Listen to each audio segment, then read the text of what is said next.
A respected medical professional now stands at the center of a chilling double murder investigation.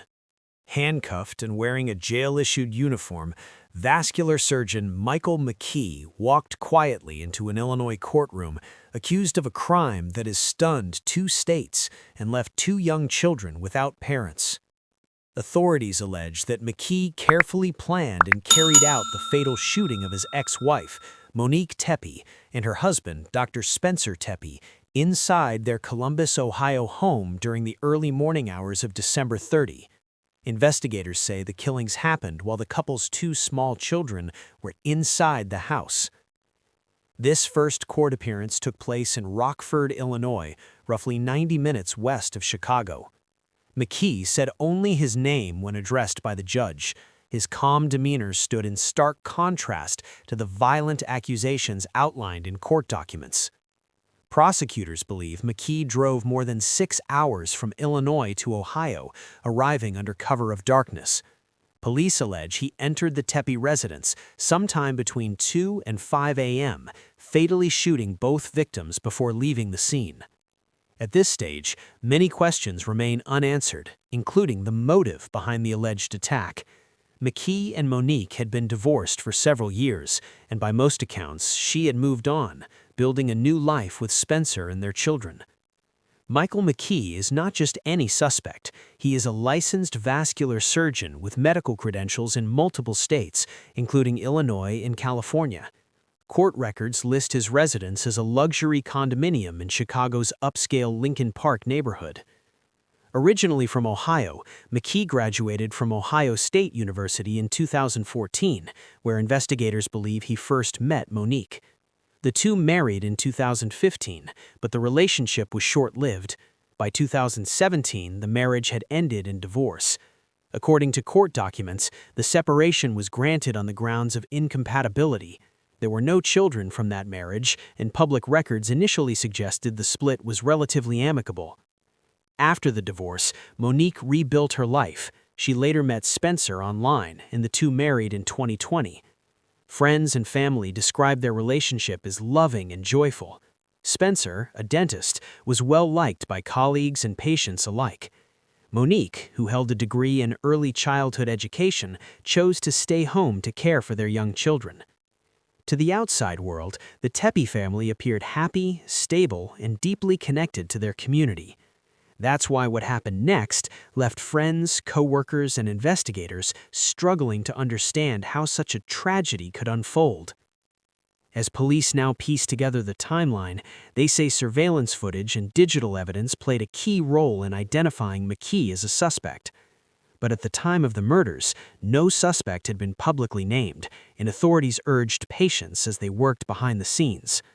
McKee's arrest came nearly 10 days after the killings, a delay that some questioned, but investigators say was necessary to properly build probable cause. When the arrest finally happened, just after midnight on a Saturday, the charges were severe: aggravated, premeditated murder. As the legal process moves forward, the central question remains: why now? Why would a man allegedly travel hundreds of miles to kill people who appeared to have been long removed from his life? In the next part, we'll walk through the morning the bodies were discovered and the desperate phone calls that revealed something was terribly wrong.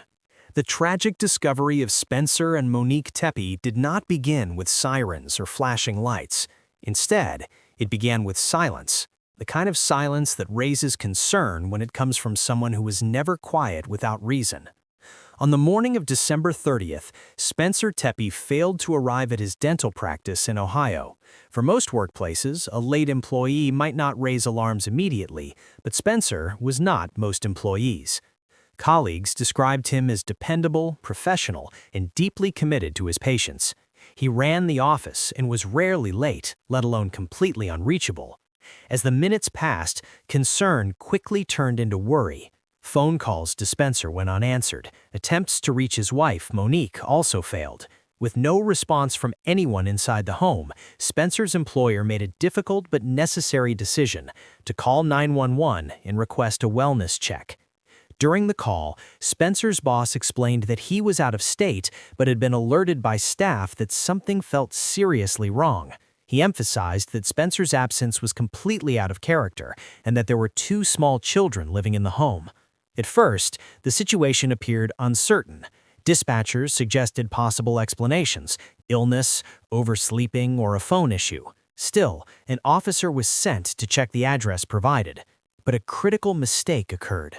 The responding officer accidentally went to the wrong home, a residence located several minutes away from the Tepe's actual address. Finding no signs of trouble, the officer cleared the call, reporting nothing unusual. Meanwhile, the anxiety among friends and coworkers only intensified. By mid-morning, close friends of Spencer and Monique decided they could not wait any longer. They drove to the Tepe home themselves, hoping to get answers. When they arrived, they knocked repeatedly on the front door. No answer. They tried the back door. Still nothing. That's when they noticed something deeply unsettling: faint sounds coming from inside the house. They could hear children. Panicked and unsure what to do, one of the friends called 911. On the recording, the caller's voice trembles as they explain that no one is responding, but kids appear to be inside the home alone. The caller asks whether they should break in. Police were dispatched again. Moments later, a second call came in, and everything changed. "There's a body inside," the caller said. The caller explained that they had gained entry and could see Spencer lying near the bed, blood visible, motionless. The dispatcher instructed them to back away and stay on the line until emergency responders arrived. In the background of the call, the sounds of young children crying could be heard. When officers finally entered the home, the full horror of the situation became clear. Spencer Tepe had been shot multiple times and was pronounced dead at the scene. In another bedroom, police found Monique Tepe, also fatally wounded by a gunshot to the chest. Their 2 children, just 4 years old and 1 year old, were found alive and physically unharmed. Investigators immediately began processing the scene. They recovered multiple 9mm shell casings, but did not locate a firearm. Even more troubling, police reported no signs of forced entry. That detail raised disturbing questions. How did the killer get inside? And who would want to harm this family? By the end of that day, the Tepe home was no longer just a place of loss. It had become the center of a growing homicide investigation that would soon stretch across state lines. With no clear suspect and no forced entry, investigators turned to technology for answers. The first major breakthrough came from neighborhood surveillance cameras. Detectives began collecting footage from nearby homes, doorbell cameras, and alleyways surrounding the Tepe residence. What they found would become a critical piece of the investigation. Video footage captured a hooded individual walking through an alley near the Tepe home during the early morning hours of December 30. Within the time frame, police believe the murders occurred. The person appeared cautious, keeping their face turned away from the camera. Police released the footage publicly, labeling the figure a person of interest and asking for assistance. But behind the scenes, investigators were already building a clearer picture. Additional surveillance showed a vehicle arriving in the area shortly before the murders and leaving soon after. Using traffic cameras and license plate data, detectives began tracking the vehicle's movements. That trail led far from Ohio. According to court documents, investigators were able to link the vehicle to Michael McKee, Monique's former husband. The car was tracked traveling back to Rockford, Illinois, where McKee was later located. Police allege they found evidence showing McKee had control of the vehicle both before and after the killings. As investigators narrowed the timeline, they determined the murders likely occurred between 2 a.m. and 5 a.m. That window aligned closely with the surveillance footage and vehicle data. Michael McKee was arrested just after midnight days later in Rockford. His arrest stunned neighbors, many of whom described him as quiet, polite, and completely unassuming. One neighbor later said she had spoken with him casually at the building's pool, never imagining he could be connected to a violent crime. Prosecutors soon upgraded the charges to aggravated, premeditated murder, indicating investigators believed the killings were planned in advance. Legal experts point out that the alleged 6 to 7 hour drive strongly supports that theory. This was not a spur-of-the-moment act, they say, but one requiring intent, preparation, and follow-through. During his first court appearance, McKee said little. His attorney asserted his right to remain silent and waived extradition, allowing him to be transferred to Ohio to face charges. The arrest answered one question: who police believe is responsible, but raised many more. Why now, years after the divorce? What triggered this alleged act of violence? Those answers may only come out during trial. An arrest often feels like the end of a story, but in reality, it is only the beginning of a much longer legal process. For investigators and prosecutors, the arrest of Michael McKee marked a major milestone, but not a guarantee of justice. To make the arrest, police needed probable cause. This standard requires enough evidence for a reasonable person to believe that a crime occurred and that the suspect committed it. Surveillance footage, vehicle tracking, and timeline reconstruction were enough to meet that threshold. However, a conviction requires far more. In court, prosecutors must prove guilt beyond a reasonable doubt, the highest standard in the legal system. Every detail matters, and every piece of evidence will be scrutinized by the defense. One of the strongest elements of the prosecution's case is the timeline. Investigators allege that McKee drove more than 6 hours from Illinois to Ohio, arriving near the Tepe home in the early morning hours. Surveillance footage places a suspicious individual in the area between 2 and 5 a.m., the same window during which investigators believe the murders occurred. Prosecutors are expected to argue that such a long drive eliminates the possibility of impulsive behavior. According to legal experts, traveling across multiple states requires planning, intention, and follow-through, all key elements of premeditation. But the defense will likely push back hard. Defense attorneys may question whether McKee was personally driving the vehicle seen in surveillance footage. They may argue that a car registered to him does not automatically prove he was behind the wheel. Similar arguments may arise regarding cell phone data, GPS pings, or toll records. Another major focus will be the crime scene itself. Police confirmed that there were no signs of forced entry. This detail could suggest familiarity with the home, knowledge of entry points, or that the door was unlocked. Prosecutors may use this to argue that the suspect knew the victims, a claim consistent with McKee being Monique's former husband. At the same time, defense teams often argue that a lack of forced entry does not conclusively identify a suspect. Someone else, they may argue, could have gained access. Forensic evidence will play a critical role moving forward. Shell casings recovered from the scene are being analyzed, along with potential fingerprints, DNA traces, and gunshot residue. If prosecutors can directly link physical evidence to McKee, their case becomes significantly stronger. Investigators also executed search warrants in Illinois after McKee's arrest, seizing electronic devices and documents. These items may reveal internet searches, communications, or location data that establish intent or planning. Another important legal step occurred during McKee's first court appearance. He waived his right to challenge extradition, agreeing to be transported to Ohio. This allowed the case to move forward more quickly in the jurisdiction where the crime occurred. As the legal process unfolds, hearings, motions, and evidence disclosures will shape what eventually reaches a jury. While the arrest brought a sense of relief to the victims' families, the true test of the case lies ahead, inside the courtroom. While legal arguments and evidence dominate headlines, the heart of this case lies far away from courtrooms and police reports.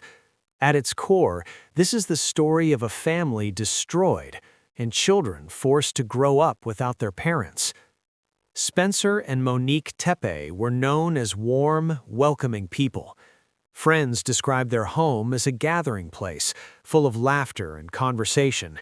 They were the kind of couple who brought people together, who valued relationships, and who prioritized family above everything else. Spencer was deeply dedicated to his work as a dentist. Coworkers say he took pride in caring for his patients and mentoring staff. Despite a long commute, he rarely missed a day of work and was known for his professionalism. Monique, meanwhile, devoted her time to raising their children. With a background in early childhood education, she poured her energy into creating a loving and stable environment at home. Friends remember her as thoughtful, creative, and generous, someone who loved baking and supporting others. That life ended in a matter of moments. On the night of December 30, the couple was allegedly killed while their children slept inside the home. The children, just 4 years old and 1 year old, were discovered alive the next morning, unaware of the tragedy that had unfolded. The psychological impact of such trauma cannot be measured easily. Even though the children were physically unharmed, experts say the long-term emotional consequences of losing both parents at such a young age can be profound.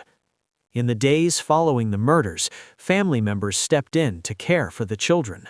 A GoFundMe campaign was launched to help cover expenses related to childcare, education, and long-term support. The campaign quickly gained widespread attention, raising hundreds of thousands of dollars. The outpouring of support reflected the community's shock and sorrow. In a public statement released after Michael McKay's arrest, the Tepe family thanked law enforcement for their tireless efforts. They acknowledged that while no arrest can undo the loss, holding someone accountable is an important step toward justice. The statement also emphasized the importance of protecting and supporting the children, now the sole focus of their loved ones. For many in the community, this case has raised difficult questions. How does someone allegedly commit such violence years after a divorce? How does resentment or obsession survive long enough to erupt in this way? Those questions may never have clear answers. What is clear is the lasting impact. Birthdays, school events, graduations, moments that should include both parents will now be marked by absence. As the legal process continues, Spencer and Monique are remembered not for how they died, but for the lives they lived and the love they shared with their children. As of the latest developments, the case against Michael McKay has officially moved into the next legal phase. After waiving extradition in Illinois, McKay has been transferred to Ohio, where he is now being held to face charges related to the killings of Spencer and Monique Tepe. Court records show that he remains in custody without bond as prosecutors prepare the case. Authorities have confirmed that McKay is charged with aggravated premeditated murder, a charge that carries the possibility of life imprisonment if convicted. Since his transfer, additional court hearings have been scheduled to address procedural matters, including the appointment of defense counsel, discovery timelines, and preliminary motions. At this stage, McKay has not entered a formal plea in open court. Behind the scenes, investigators continue analyzing evidence collected during search warrants executed in Illinois. Digital forensic experts are reportedly reviewing electronic devices seized from McKay, looking for data that could reveal motive, planning, or communication leading up to the crime. Law enforcement officials have not publicly disclosed whether a murder weapon has been recovered. However, sources indicate that ballistic testing and forensic comparisons remain ongoing. Prosecutors are also continuing to review surveillance footage, toll records, and financial transactions to further strengthen the timeline of events before and after the killings. Meanwhile, the community remains deeply affected. Vigils and memorials honoring Spencer and Monique have taken place, with friends and neighbors emphasizing the importance of remembering the victims rather than focusing solely on the accused. Legal experts say the case is likely to move slowly due to its complexity. Murder trials involving digital evidence, multi-state investigations, and forensic analysis often take months, sometimes years, to fully resolve. For the families involved, the waiting is painful but necessary. As the justice system moves forward, the central goal remains clear: to uncover the full truth of what happened and to ensure accountability under the law. This case is far from over, but each new development brings it one step closer to resolution.